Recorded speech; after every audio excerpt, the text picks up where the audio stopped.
layering is a propagation technique in which we root an aerial portion of an existing plant to create a smaller new plant.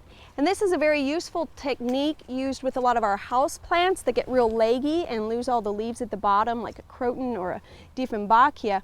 We could air layer or create roots for the top portion of the plant and get rid of the leggy stems. We can also use it with woody ornamentals like camellias and hollies, and it is the fastest way to produce a good-sized rose bush on its own rootstock.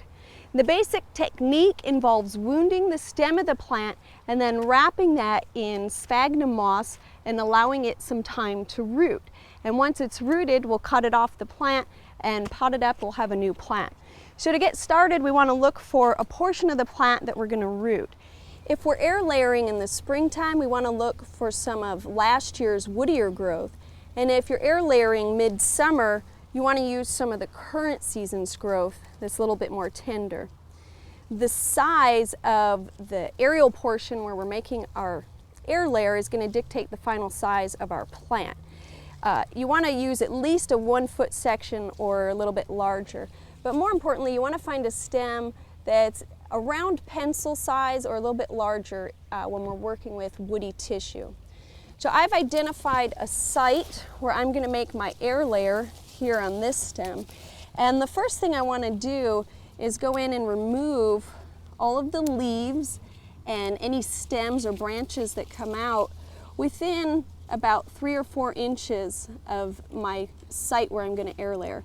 And we're going to make the air layer at a node, which is where we have a branch or a leaf coming off the main stem. Now, since we're air layering roses, we also need to remove the thorns because we're going to wrap this in plastic to keep the moisture in, and if we have thorns in that area, they're going to poke through the plastic.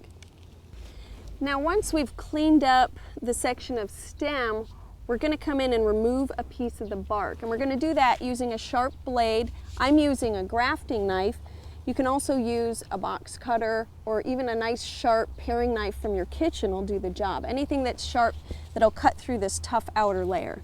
So to peel the outer bark around, we're going to cut all the way around the stem in 2 places about 1.5 inches apart.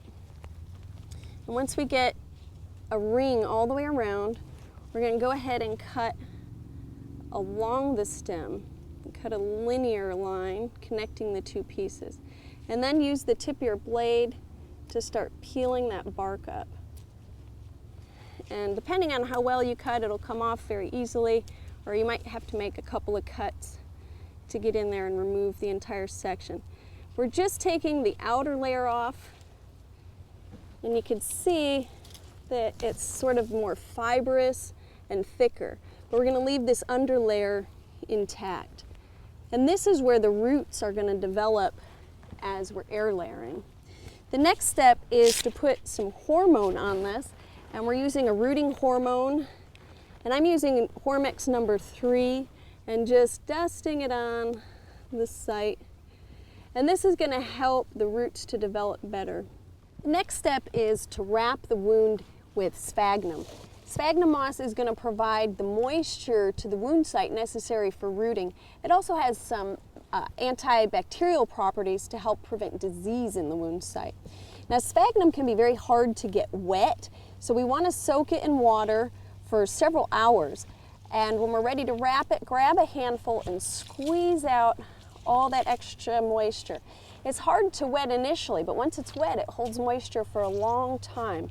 And that's why we're going to use this to wrap our wound. So when you get a handful squeezed out, I might have grabbed a little much, we're going to go ahead and wrap it around the wound site. You want to have a nice thick bundle in here. And we're going to hold this in place by loosely wrapping it with some string. And it's important to keep the moss in tight because we don't want any of it sticking out at the bottom. And we'll look at that when we wrap with plastic.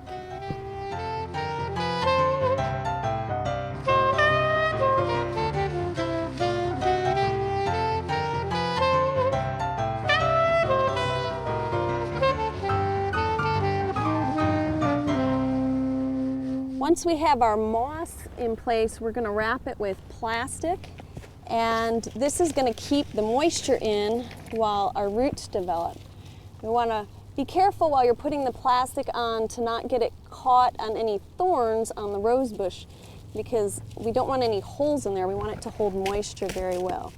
And I'm going to use a butcher's fold on one end and then wrap the extra around, and that'll keep that moisture in and keep it from opening. We want to gather the top edge together and secure it to the stem. You can use electrician's tape, or I'm just going to wrap it with some twist ties and hold that in place.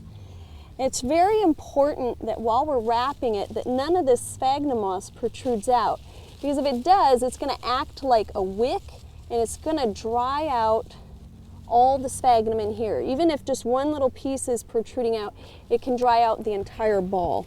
So we want to be very careful to both get the plastic secure and make sure that all of our sphagnum moss is inside.